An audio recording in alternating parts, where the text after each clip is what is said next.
If you're in the middle of planning a family trip to Albufeira and you're not quite sure what to expect, this is the video that I wish existed before we went. 15 things that I wish I knew before visiting Albufeira. Some of them are practical, some are genuinely surprising, and one in particular I think most people get completely wrong, and it nearly ruined a couple of our evenings. I'm Martin and we've just come back from a week in Albufeira, and there are a few things I learned the hard way and a few I only found out after I got home. None of them would have ruined the holiday, but knowing them beforehand would have definitely saved us some hassle and in a couple of cases some money. We'll get into all 15, including the one mistake that I'd made that I'd generally go back and change if I could. The first thing to think about is how you're actually getting to your hotel when you land. A taxi from the Faro airport to Albufeira will cost around 80 euros. A pre-booked private transfer can be as little as 32 euros. Now that's a pretty significant difference, especially if you're already watching the holiday budget. We flew with Jet2, so the transfer was included. Now on paper that sounds great, but in practice it really isn't. We sat at the airport for over an hour waiting for everyone on the coach to turn up, and one family just didn't appear. And after a flight with kids, the last thing you want is to be sitting there in the coach waiting for everyone to arrive. So if you can pre-book a private transfer, definitely do it. You'll pay a little bit more than the cheapest option, but you'll leave when you're ready. Now we got a few taxis whilst we were away. One the hotel sorted for us, which was fine, but it wasn't until we needed to get back one evening that I thought to check Uber. It's cheaper than local taxis, you get a fixed price, no negotiating, no awkward moments trying to describe where you're going to the driver. What I would recommend is download both Bolt and Uber before you travel, because they don't always have the same availability. So having both definitely gives you options. Check which one has a car coming sooner and just go with that. This one's pretty simple, but it made a real difference, and that is get an eSIM before you leave. For years I just left roaming data on and dealt with the bill when it came when I got home. Sometimes it was fine, sometimes it really wasn't. Since sorting this properly, I haven't looked back. We use Airalo, 5 gigabytes for 7 days, cost around about £5, set up in a few minutes, worked from the moment we landed, and given that I knew we'd mostly be on hotel Wi-Fi, 5 gigabytes was more than enough. There's an affiliate link in the description. I only mention things that we actually use, and this is one of them. It's generally worth doing before you travel. Now this one I got completely wrong, and it's probably my biggest regret of the whole trip, and I'll explain why in a second, but it connects to something later on in the list too, so just keep that in mind. Now I didn't think we'd need a car. Albufeira itself is pretty walkable. There's Uber, there's taxis. I figured we'd be fine, and for the town itself we were, but what I didn't account for was just how much we'd want to get out and see more of the surrounding area. Some of the quieter villages inland, such as Lagos, they're all manageable as day trips, but only if you've got a car. Without one, you're limited to whatever tours are available or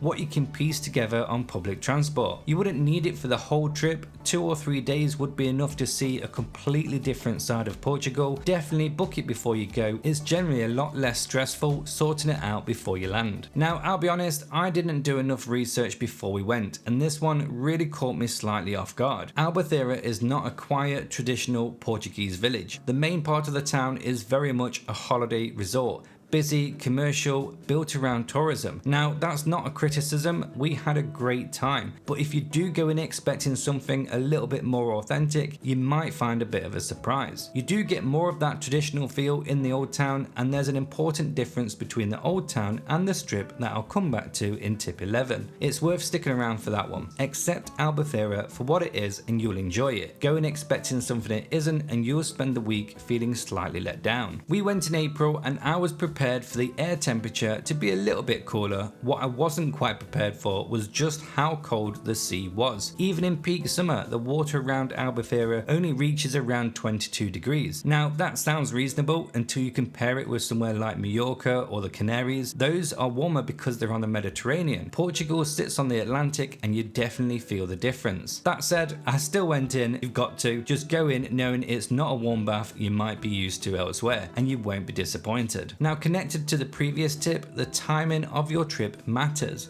more in Albufeira than it might in some other destinations. We went in April and it was definitely cheaper, the resort was quieter, and we definitely don't regret it. But we did have some cold, wet days. Probably decent weather 60% of the time, but not the guaranteed sunshine you might be hoping for. If reliable beach weather is your priority, aim for late June through early September. If you're happy to take a bit of a gamble in exchange for lower prices and fewer fewer crowds, April or October can work really well. Just go in with realistic expectations rather than hoping for the best. Now, when we were there, we mostly used the main town beach and Praia de Olosa de Agua, both solid, both busy. But the beach that generally stopped me in my tracks was Felicia, about 30 minutes from the town centre. Massive red sandstone cliffs, long stretches of sand, and when we visited, it wasn't busy at all. It was probably the best beach of the entire trip, and we almost didn't go because it felt like a bit of an effort to get there. Don't make that mistake. If you can get there, go. The dolphin boat trip and the Benagor Sea Caves were two of the highlights of our holiday. Both of these trips fill up fast, particularly in peak season. We booked through Get Your Guide before we travelled.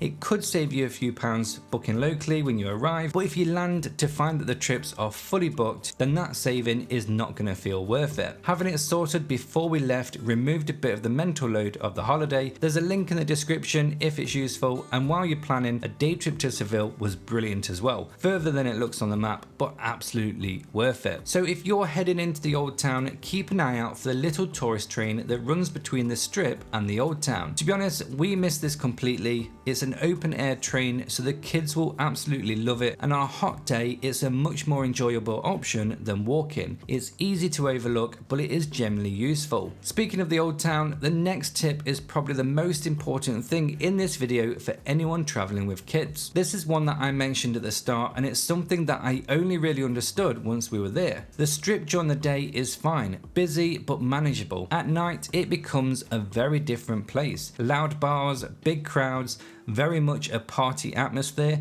not somewhere you'd want to be with kids after about 8 o'clock. The Old Town is a completely different experience. Relaxed, live music, good restaurants, families out in the evenings, generally lovely. But I'll be honest, we got this completely wrong. I assumed that the Old Town would be just as chaotic as a Strip at night, so we just didn't bother going. It wasn't. It was exactly the kind of evening that I'd wanted. If you're traveling with kids and you want an evening that doesn't feel like Freshers Week, the Old Town is where you want to be. If this is the kind of honest, no fluff travel content that is useful for you, we do this with every single destination that we visit. No hype, just what it's actually like. If that's helpful, it's worth hitting that subscribe button so you don't miss the next one. Now, all-inclusive is popular in Albufeira, and if that's what you've booked, it's worth understanding exactly what's included before you start ordering. Most things are usually covered, but some hotels charge a supplement for premium spirit brands, and certain cocktails can fall outside the standard package too. This doesn't always come up at the time of booking, it tends to come up when the bill arrives. Definitely worth asking at the bar before you order, just so there are no surprises. 1 or 2 unexpected charges is annoying. Every night of the holiday is gonna be expensive. Now, this one catches a lot of people out in Portugal, and I had no idea about it until I looked into it after we got back home. When you sit down at a restaurant, a waiter might put bread, olives, or a little spread on the table without being asked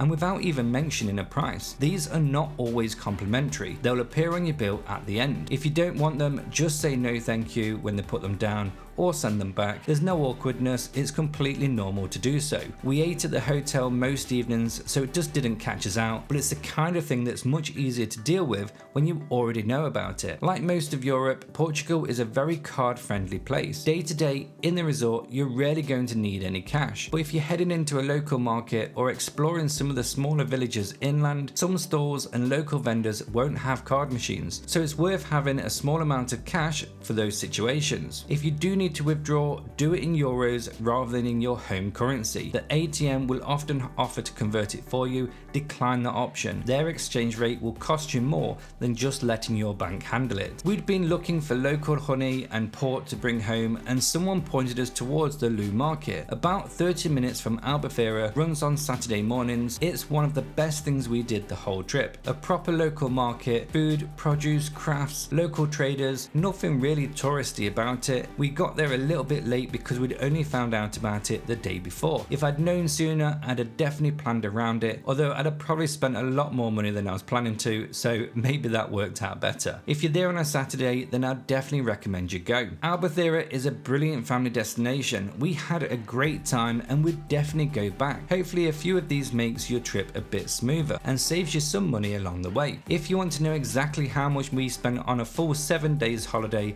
that video is up next. All or if you want to see everything, the hotel review, our overall impression, what went well and what didn't, the full Albufeira playlist has it all.